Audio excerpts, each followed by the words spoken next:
Jacob was a man. And like any other man, Jacob, he existed. And I think that says a lot about him.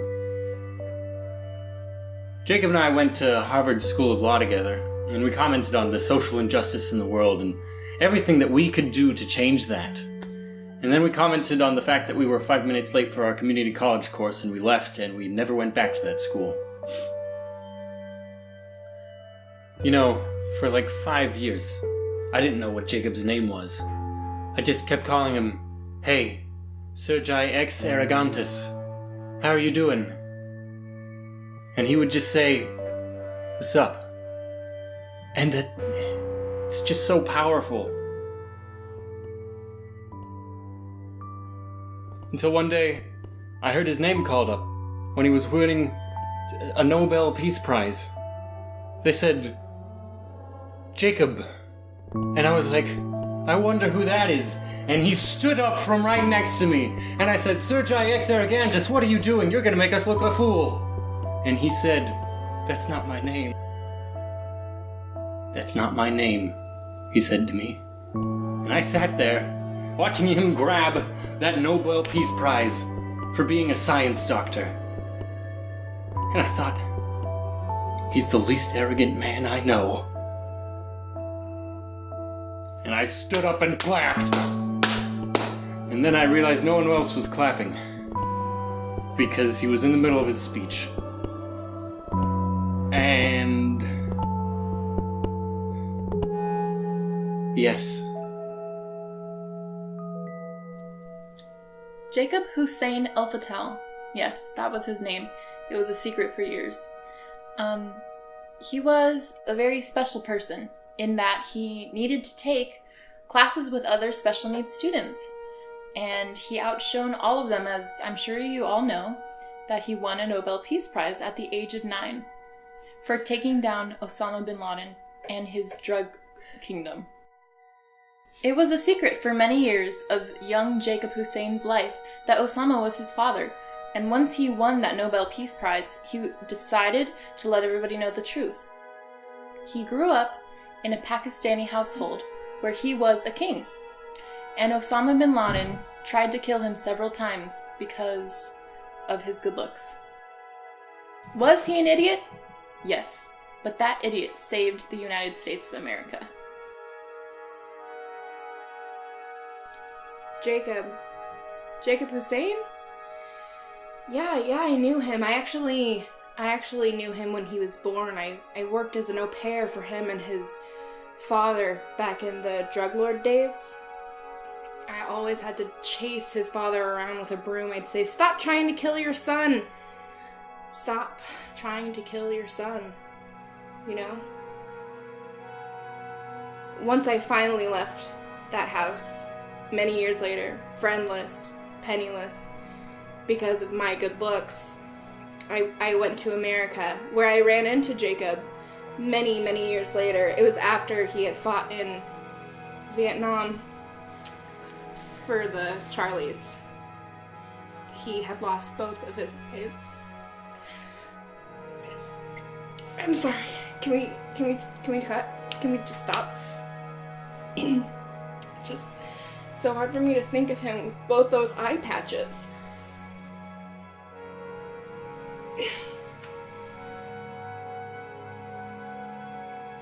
Of course, later he had come to win the Nobel Peace Prize. And I can't help but think that the world is a better place because of that boy. And of course, my dashing good looks. And I guess, I just like to think that he's somewhere down there. I was always devilishly handsome in my own way, but then after Jacob had lost both of his eyes, his vision ripped from him all too young and all too soon to really see what I blossomed into. He always said, my greatest loss was not my vision, but that I can no longer see you. And I plan to write that on his tombstone in Sharpie. Oh, yeah, Jacob wore 2 eye patches around a lot. It was his little joke. Told people he'd lost them in Vietnam War. Of course, a couple months into the gag, he actually wound up tripping down the stairs and landing face first into a pile of knives. So he did wind up needing those eye patches. So it was a good thing he bought them in advance. But then, you know, this really gave him the drive to pile through and get the 7th Nobel Prize that he had ever won. And that was for inventing mechanical eyes that could make you see. You know, in spite of his rough childhood, what with his father trying to murder him constantly, Jacob, he grew up to be a man of many hats, and he wore them all very well. I mean, he was a doctor, he was a scientist, he was a scientist doctor, he was a master of disguise, he was a private eye, he was a bandit, and both at the same time, which was mind-blowing to the entire world when they found out. I mean, he spent months on his own case, trying to find himself, tracking himself down, keeping 7 steps ahead of himself the entire time. The nation was just glued to their television screens every time that he would come on. Gosh, that man.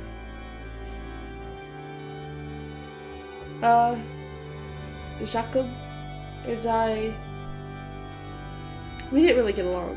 I would actually say I was his arch nemesis.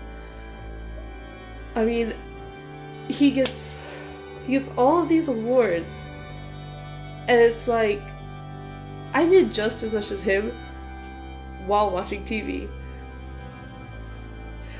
I don't think I really got the recognition I deserved for his work. Without me, he wouldn't be where he is today. And I'm not saying in the grave, I'm saying held in this high regard. It's like, just because we never met doesn't mean that I wasn't there every step of the way for you. I remember one time back in, what was it, 6th grade? So long ago. What was it, like 2 years ago, I guess? He didn't have a pencil he needed for his algebra, and I said, I have a pencil, please. And I gave it to him. He never gave it back. I saw him working on his English homework with that same pencil. That pencil influenced him, and he knows it, but he doesn't even remember me. He never said thank you, or I love you, or let's run away and start a new life together. All of these were real solid dreams for both of us, and they could have been accomplished if he would have just opened his mouth and moved his tongue around and like used his, what's it called, a voice. I don't know, he's the doctor, scientist. I don't know how it works. I just do it. He could have done it too. I mean, except for that surgery where he got his voice box removed. It was a very intense surgery because he performed it on himself while he was under anesthesia. He could have performed it on himself while he was awake though, because surgical removal of your voice box isn't even near as painful as the pain we felt being separated for those 30 minutes in the emergency room. 30 minutes felt like 3 lifetimes.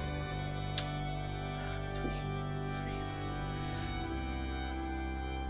I remember the day I walked into the emergency room, and I mean, I know he's dead, but I just gotta pat myself on the back because what I did was so great. I know he would have never even like looked at me, but I had a way. You see, with Jacob, I stalked him his whole life. So when I found out he was gonna walk into that emergency room and cut himself open, I had to be the one to walk him to the door.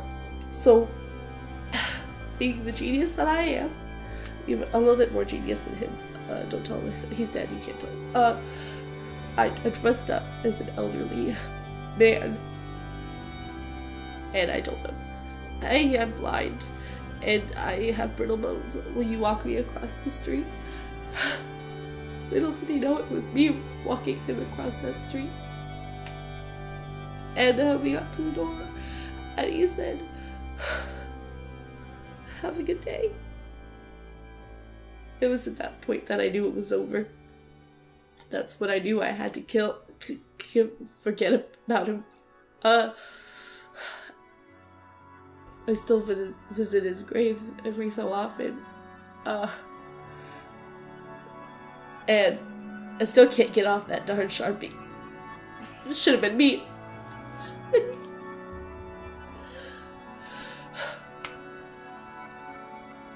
Jacob. Barbadell. Alfadl. Doctor. We were conjoined twins at birth, and Dr. Alfadl separated us. He saved our lives. We'll never forgive him. Ever since then, we wear these matching rings to remind us that even though we may no longer be connected in body, we are still connected in spirit. We're glad he's gone. He deserved everything he got. And we're proud of the little hand we played in it.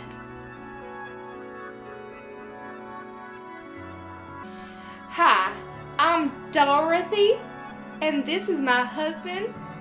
Schlemel. We are the Mantrells.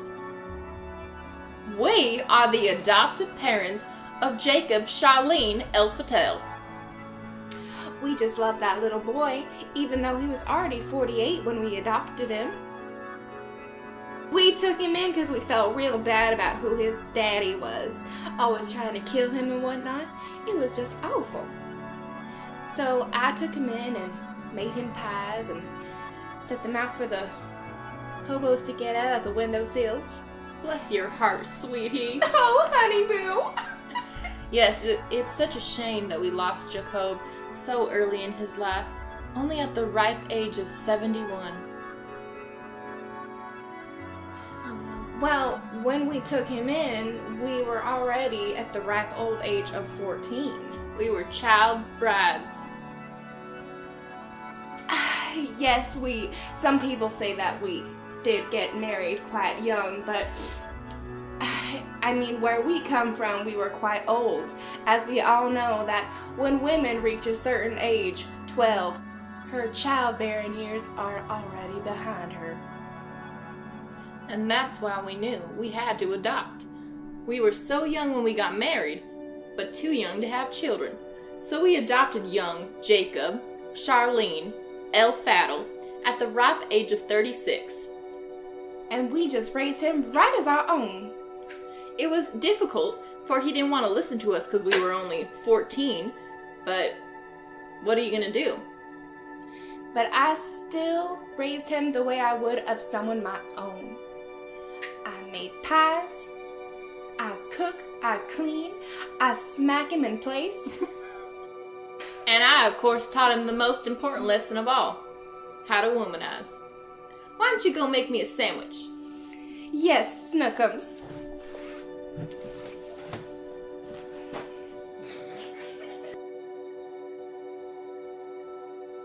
Jacob was my brother. He was a very good brother, and I loved him very much. And our father, Osama bin Laden, he was a very good and kind father, and we respected him, and he was very kind to us. He did not try to kill us in any way.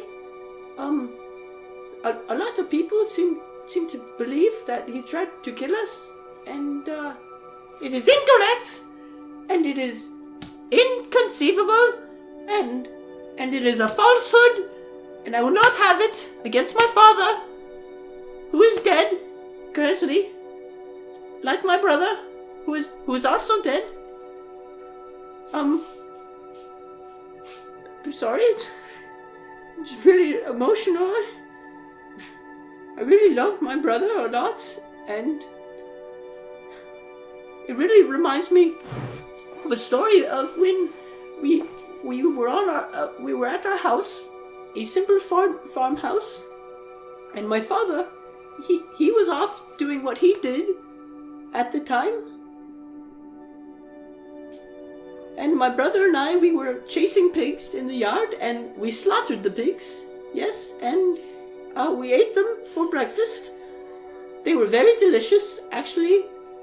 But my father, Osama bin Laden, came home, and he disowned me. It was really sad. I don't think I've ever been more sad in my life.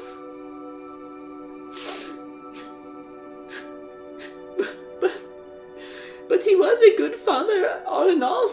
And to reiterate, he did not try to kill us in any way. And he, could you hang on one moment? I have a call to take. Hello, this is customer service. How may I help you this evening? Yes? No, you are correct. Yes, this is the obituary for Jacob. Yes. Yes, I attended his funeral earlier today. No. No, I killed him. When I was a kid, I had this dog, and he was limping. You know, his little paw had been broken, and he had gone so old with age that his glaucoma had just completely wiped out all of his vision. He was running into walls, chairs, and it was so heartbreaking that he was living half a life. So we decided to put him down, and I couldn't help but think of that dog when I had run into Jacob. You know, living half a life, so deprived of everything in the world, beauty, majesty, for instance, myself.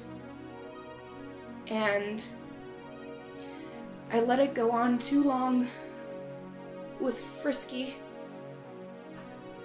And I vowed to myself to never let another being go through that again. When I saw that poor boy, that poor little Jacob Hussein Al-Fatel,